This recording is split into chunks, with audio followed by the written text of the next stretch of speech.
Thank you very much, Madam Deputy Speaker, and can I thank the Minister for advance sight of his statement and note that the Post Office is really the Heineken of government services. It reaches parts of the UK that other arms of government do not reach. The Post Office is very much more than a business. It's a vital part of the UK's social and economic fabric. It connects communities, supports local economies, and ensures access to essential services across the country. From rural villages in constituencies like mine to inner cities, postmasters are trusted figures who provide a lifeline for people who rely on face-to-face services, particularly the elderly, the digitally excluded, and small businesses. It's a network that plays an increasingly important role delivering banking services and banking hubs as the traditional bank network continues to close. While the number of letters sent has declined and more government services are online or direct to bank accounts, there are areas where the Post Office is seeing strong growth. Bank deposits to post offices are up by 68%. Parcels are up by 68%, and tracked priority mail has risen by 72%. Now, the Minister did promise the government would publish the Green Paper on the Post Office in the first half of 2025, so I'm going to give him that. It was nearly there. The government clearly does, though, want to get this consultation out before recess, leading to a period over summer where there's arguably less parliamentary scrutiny. So I'd like to take this opportunity to encourage the wider public to respond to the consultation over the summer. It's a Green Paper that seeks to reduce the taxpayer subsidy over time. But of course, with 50,000 workers throughout Britain, the Post Office itself faces a £45 million hike in its bill from the National Insurance Jobs Tax.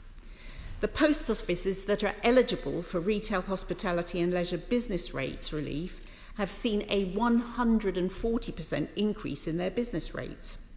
And the Employment Rights Bill will cost the Post Office another £8 million. So no wonder Nigel Railton, the chairman of the Post Office, blamed the autumn budget for increasing costs and said that this was why the Post Office needs a fresh start.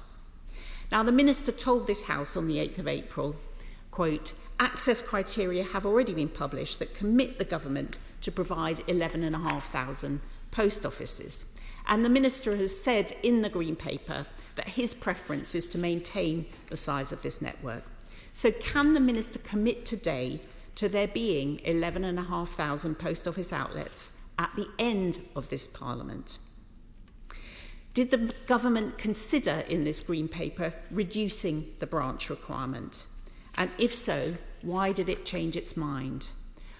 Was he advised by his officials that it would take a closure of 1 in 5 post offices to end the network subsidy?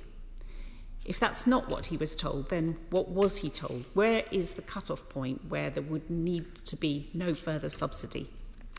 The Minister has said that they will consult on a change to access requirements as well, saying that it could be argued that they are too stringent. But for rural areas, they are not too stringent. For approximately 14% of the post office's branches, many in my constituency, they are the last shop in their village. So can the Minister confirm that rural branches will not be closed just for them to be replaced by ones in city centres? And does he not realise that for many rural areas, the post office is the only shop for miles around and therefore the only place where you can access free cash? And how much did the post office get from the framework agreement with the banks? Shouldn't they be getting a better and a longer term agreement? And how much will the government ask Fujitsu to pay towards that £2 billion estimated cost of compensating the wrongly accused postmasters over the Horizon system? The Minister appears to have kicked Post Office Mutual into the long grass. I can see why he wouldn't want to do it during the time of the inquiry, but could there be a pilot during the life of this Parliament? Post offices and postmasters who run them are the backbone of our local communities. So can I urge the public to take this opportunity to champion their local post office over this summer and reply to this summer consultation? Minister.